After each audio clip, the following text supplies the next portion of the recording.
guys, how's it going? Today I wanted to talk to you guys a little bit about a topic that not that many people talk about. It's growing more and more popular these days.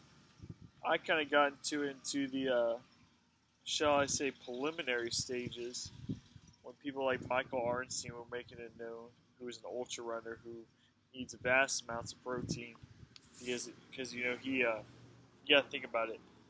If you're a runner, right, and you're running all day long, or at least maybe half the day or so, you're going to need a lot of protein. Obviously, mostly carbohydrates, but yeah. So I just want to clarify that. And so the topic of this discussion is called fruitarianism. So what is fruitarianism? Well, fruitarianism is, by definition, one who only eats fruit. And so, why am I talking about fruitarianism to you guys? Well, the reason why I'm talking about fruitarianism to you guys is because there's a couple fundamentals that people don't really know about in terms of let's see, how shall I say,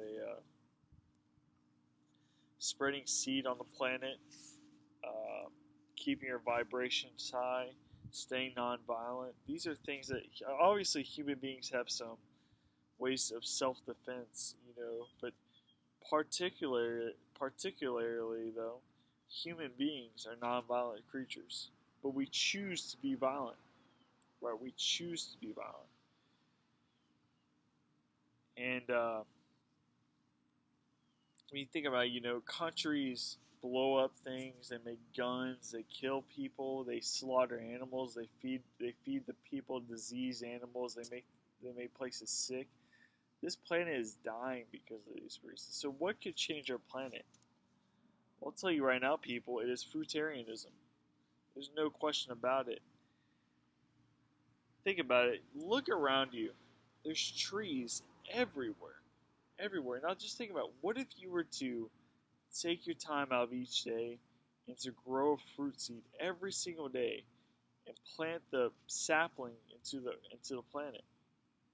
Every single day you thought about doing that, the world would be a completely different place. It'd be awesome. There's no denying that.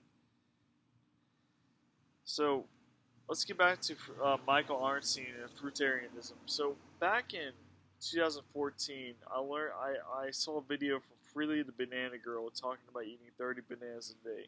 Now, I think I mentioned in a video back about redefining mental. I actually got put in the mental health system in particular for this reason, because I didn't really know what it was. I was just doing it, right?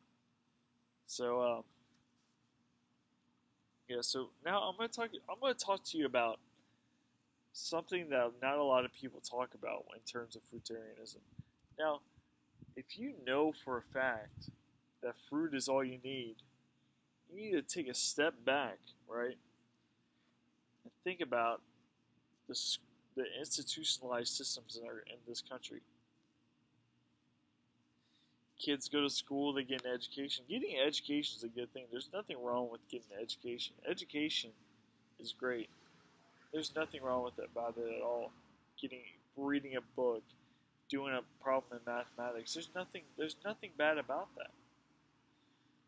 The thing is, though, is what are we feeding our kids? We're turning our kids into sick little creatures that are getting the early stages of heart disease at about 12 years old. Now, that is a crime. That is criminal. That is absolutely criminal. Right? It's terrible. It's terrible.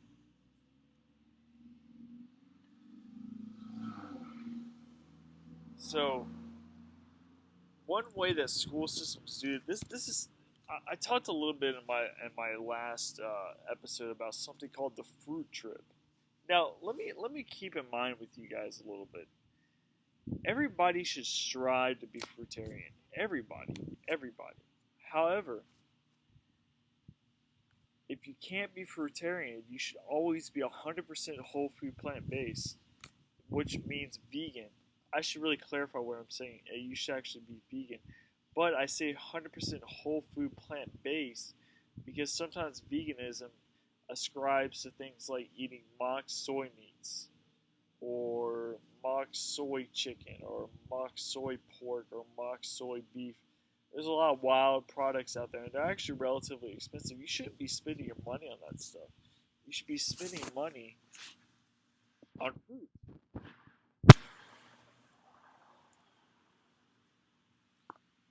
You should be putting your money where you feel like it counts. You know what I'm saying? Like if you want to be healthy and you're spending all your money on vegan junk food, you're not really doing much for the planet. For one thing, you're putting a lot of plastic out on the planet. But with fruit, you're not putting any plastic out at all. So let me get back to schools, the school system. Let me explain to you guys something a little bit.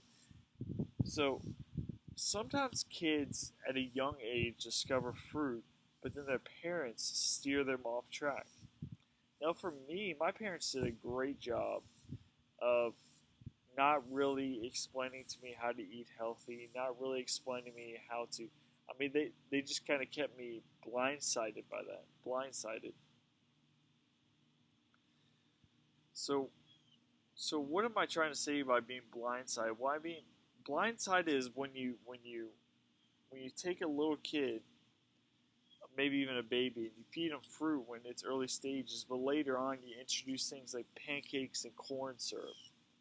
So when you do this, you adjust their taste buds, and you make it to where, listen to me, you cause food addictions to processed foods. Now, human beings are highly addicted to carbohydrates. So there is ways our food system, particularly in schools, particularly in Western societies such as in America, where they take processed carbohydrates or fatty foods and oil and they make them highly addictive for people, right? So in the school system, you get these kids who get on these fruit trips and they learn at a young age about fruit, and you know that's all they want. They starve it, right? Now, when you get to school and you're thinking about fruit all day, what do you have to eat? This is what they do to kids. This is how corrupt the USDA system is. This is how wrong they are. They feed kids half a plate of meat or dairy or eggs or maybe wheat bread and the other half non-starchy vegetables. So what happens when a kid only wants to eat non-starchy vegetables? Well, they starve. They starve. And so they're forced to eat nothing else except pepperoni pizza or something like that. So now we're talking about school systems. Now let's talk about hospitals, right? Let's say you didn't really know about the fruit trip when you were young, and you're maybe in your 20s or so, and you know you get injured or something like that, or you get sick, or you get high blood pressure, or you get a heart attack, or you get diabetes or something like that. You go to a hospital. Let's say you stay overnight. What do you wake up to? You wake up to bacon, eggs, and a biscuit, and maybe a banana on the side. So what happens when you only eat that banana? Well, you're starving. You're starving. Men, particularly males, a meal for them could be 20 bananas.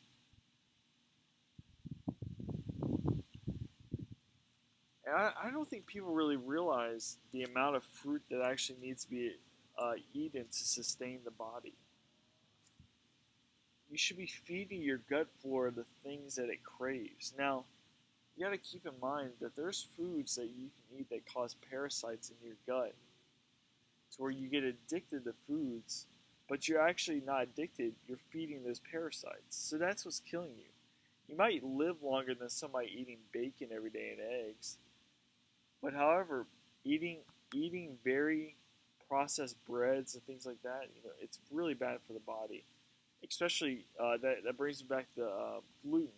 It brings me back to the intestinal lining with flora. So bread is really bad for you. It's not just a little bad, it's really bad. Now, no one's denying that our ancestors had to survive at one point off of bread, and that's a sad thing. And that's what makes bread to some people a blessing, which is really sad because bread shouldn't. We should always strive for more. We shouldn't just be happy with what we got. We should always strive for better, right? So now you got meals at hospitals that are killing you. Then let's say you go to college after school. Cafeterias at colleges are even worse, right? Because at school they're actually required to make you eat somewhat healthy, but they're really not because the guidelines say things like non-starchy vegetables and things like that are okay with you, and they're colorful, and that's great, and you're getting vitamins.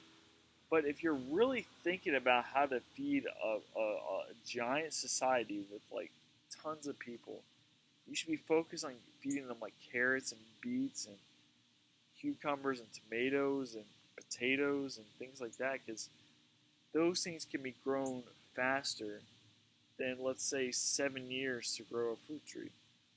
That does not mean, however, that we should stop growing fruit trees. We should be filling the planet with them, and that's why we're at the stage where we're at right now on the planet. Things are heating up. People are eating beef like nobody's business. Nobody's business. I mean, people are eating so much beef, it's ridiculous, and they're destroying the planet. Methane emissions, nitrous oxide. This planet is really headed in the wrong direction. The only way we're going to get back is if people go vegan and plant more fruit trees. I actually got this app on my phone. The app is designed to, however much you search, the company will actually plant more trees. But I'm thinking to myself, are they planting trees? Yes, they're planting trees, but they're not planting fruit trees. So it's all weird. Things are weird about it. It doesn't make a lot of sense, obviously. So, like I said again, institutionalized systems. You go to college, you eat animal products. You're stressing yourself out because the animals you eat were in a stress disease state. So you're stressing yourself not only from the disease, but you're actually stressing yourself out from the chemicals that are released from the animals when they're stressed because they go through so much pain in that environment. Now, it's kind of shameful for me to say this, but hear me out. Let me know what you guys' thoughts are on this. I've been in the mental health system for a while, and I've been in some pretty stressful situations. I'm never going to be in as stressful as a situation as like maybe a caged pig or something like that. But I do know what it means to be in a constant state of stress, and it's not a good feeling, and it can actually damage your body. I've actually been so stressed in these environments that I haven't been able to go to the bathroom. I've been constipated for multiple days. Also because of the medication, but also because of the environment. They both play on each other. So one more thing I want to talk about a little bit. Now this might throw you guys off a little bit. I'm all for people be fruitarian, but I especially like to see people like African Americans becoming fruitarian because these are the roots of African Americans, right?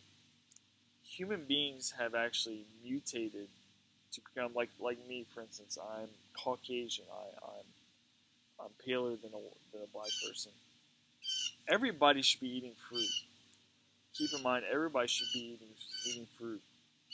But like I said, I'm having trouble understanding why. I feel like there's institutionalized racism in America that causes African Americans to have to eat a lot of animal products. So, what am I trying to say? I'm trying to say that when you go to school, there's African Americans that go to school, and they're drinking milk which they can't even digest. That's crazy. That's crazy. So, like I said, let me clarify with something that I just said just a second. Okay, all human beings are designed to eat fruit. all of them. But it's just sad to see a particular race being discriminated against.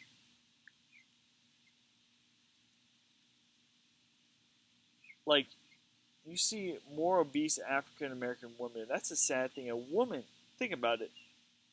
People say it's masculine to eat meat. It's not masculine at all, but it's really sad to see the divine goddess of this planet, such as a woman, being forced to eat pigs, diseased cows, diseased chickens. It's sad. If you look at the statistics, African American women are at a greater proportionality of being obese. So I'm going to get off this. A lot of people don't like talking about this subject too much, but it's just a statistic that I see, right? Just because I'm saying it, and just because you might disagree with it, doesn't mean it's not true. Right? That makes sense.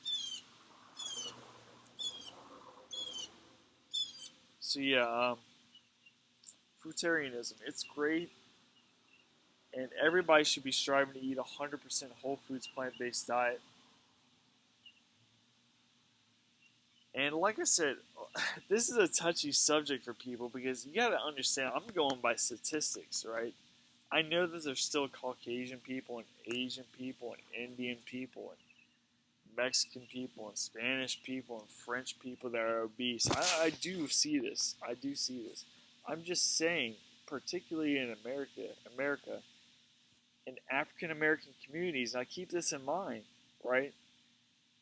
They have discount meat markets in those areas. So these aren't false statements. These are facts. These are facts. And it's crazy and it's sad. It's sad. All right, you guys have a good day, okay? Love you guys. Peace.